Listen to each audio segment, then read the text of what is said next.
Heidi here from Rain Country. God is good all the time. And I'm here today to talk about using glycerin to make your different extracts. This can be a flavored extract, like maybe vanilla, orange extract, coffee extract, whatever it is, or making medicinal extracts such as the antibiotic extract I made years ago. You'll see in this image, you'll see two different jars. One of the extracts was made with my homemade wine, and the other, the more green looking one, was made using glycerin with water. So one of the key things you have to know when you're using glycerin in making extracts is it needs to be diluted some because of the fact that it is kind of syrupy, and then so by mixing it with water, that's going to help reduce the viscosity and help it to extract the flavors or medicinal values of the plants that you're extracting. The ratio is typically 3 parts glycerin to 1 part water when you're doing that. And another important tip in using glycerin is that it is important you make sure you get non-GMO and food grade. And the reason why is glycerin can be also made with soybean, and we know that soybean oil is most likely going to be genetically modified. It's very difficult to find non-GMO soy products these days, same with corn. And so, but there are other oils that can be used. Now, what glycerin is basically it's a byproduct of soap making. And soap making, when done naturally, is natural, meaning that glycerin is also a natural product. So soap is simply sodium hydroxide, also known as lye, which is a natural substance, and fat of some kind. Now, I believe there is a little bit different process that goes on in creating this. I mean, there are other ways they can get the glycerin out of the fats, but it is a little bit different than just regular soap making. So that's why if you make soap at home like I do, you might not see this byproduct. Obviously, there's something else it has to go through. Now, even though I've done a couple of videos of using glycerin to make an extract that doesn't require using any kind of alcohol, I have reasons why I stopped using it. However, it doesn't mean that it can't be used at all for the sake of people who can't have honey, either because of allergies or because they're vegan or because they wanting to give this to children under the age of 1, and also since they are trying to avoid alcohol as well. But in my personal opinion, if none of those things apply, there are better options than glycerin. So one of the reasons I stopped using it as such is because, well, I mean, as far as a food product, it's added to a lot of your processed foods. And it's one of those generally recognized as safe. And I think out of a lot of the ones that are generally recognized as safe, it's probably one of the safer food additives.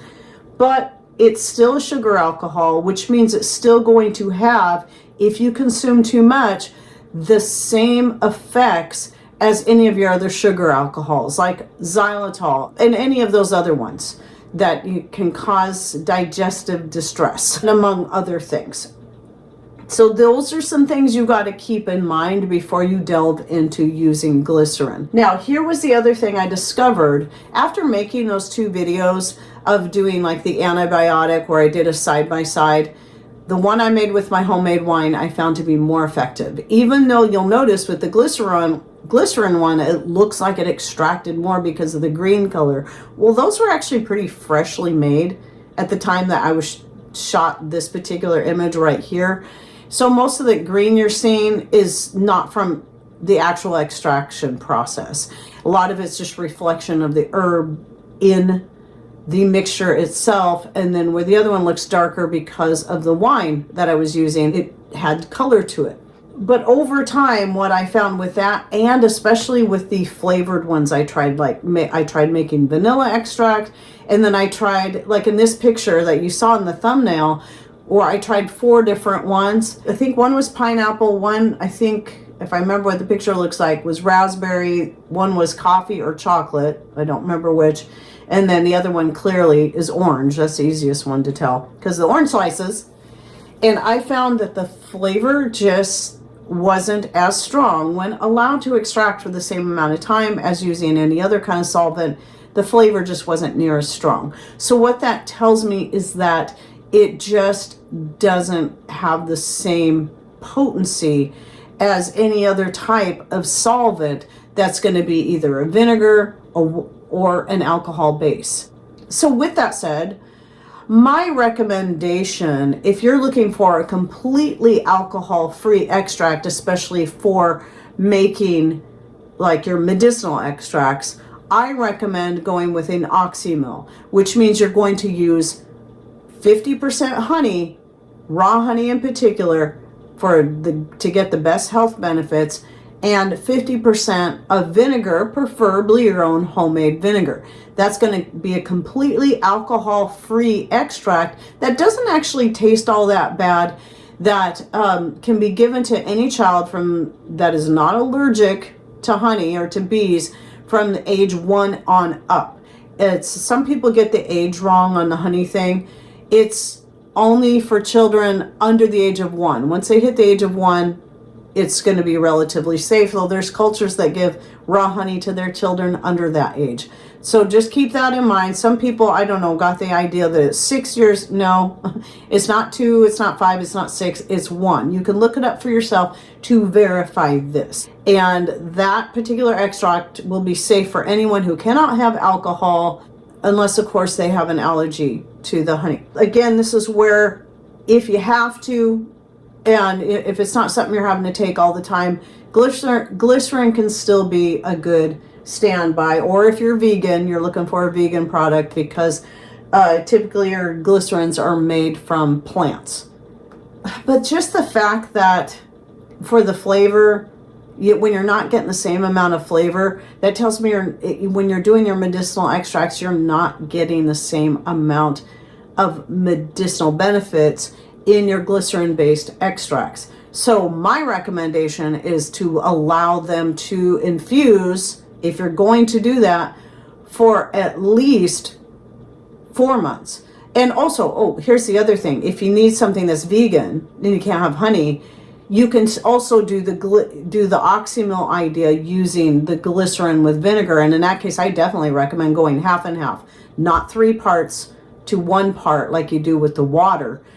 And it's going to have a longer shelf life than a water glycerin mixture, because the vinegar is also a natural preservative. But again, if you're looking for, a non-GMO, I know Essential Depot, I got these on Amazon. I bought 2 gallons. It was the best price, but I don't know what the price is now. I can try to find it, see if it's still available and link to it. But you can also look around and do a search and see what you can find. Maybe if you just want to try it, you don't want to buy this much. I wish I would have never bought that much, to be honest. Because at first I was thinking, this is a great idea for an alcohol-free. And then, no. So again, the question I get, whenever I'm doing a video on any kind of extract, like right here, I just started a turkey tail extract. In this case, I did use vodka rather than my homemade wine, which is what I most commonly use, either that or a mixture of my homemade wine with raw honey. And here's the thing too, I want to add before I forget about the raw honey. It's going to have far more medicinal benefits than glycerin. Glycerin doesn't really have any medicinal benefits, where raw honey does. So especially if you're using it to make something that's antiviral, antibiotic, etc., like my rosemary extract, I love using the blend of the two, the homemade wine and the raw honey. And it makes a very strong extract, especially if you let it sit for a long time. Both are natural preservatives. I never worry about the shelf life. Anyway, those are some of my favorite ones to use. But whenever I'm extracting woody items like dried turkey tail mushroom, cinnamon sticks and cloves, like in my elderberry extract, then I'm going to go with a vodka in that case. But at any rate, the answer is yes, you can. When people ask me that, no matter what the extract, yes, you can. But just keep in mind, you may not be getting as much of the nutritional and medicinal benefits out of these extracts. And if you have to use glycerin because you can't have honey, then again, I still recommend doing at least a half and half blend with vinegar and the glycerin. At least you're going to be getting a better extraction because of vinegar itself, and you'll still get the sweet flavor because of the glycerin, so it won't be quite so strong as just a vinegar only extract, which yes, you can do. Make your homemade vinegar out of whatever you want. Remember, I have lots of videos on making vinegar out of anything. Any plant-based edible material you can make vinegar from. You know, if you want to make a vinegar out of like a medicinal herb, then take that vinegar and then use that to make a medicinal extract. You can use just that, or you can use the blend of the two. It's still going to extract better than a glycerin water blend, especially when you're looking at 3 parts to 1 part. And it can be done. It's just don't expect it to be as strong and as powerful or beneficial or flavorful as your other options. Now, as far as flavored extracts go, I've tried varieties of that too, like doing the homemade wine and the raw honey, which is fine. It works out.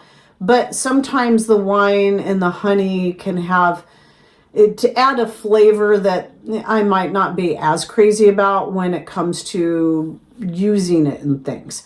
So I tend to lean towards either just a plain, more flavorless alcohol like vodka, or like with the vanilla beans, always use spiced rum. That's my favorite. And the spiced rum works good for other types of flavored extracts. That's a good one for like the chocolate, using cacao nibs, or the coffee, using crushed coffee beans, not ground. You can use ground, but I prefer to use crushed, and other such like that. But it may not blend as well with certain other types of flavors. Maybe not so much with the pineapple, but then again, maybe. So you might just want to experiment with that. So anyway, I just wanted to answer that question, give you my thoughts, my opinions based on my own experience.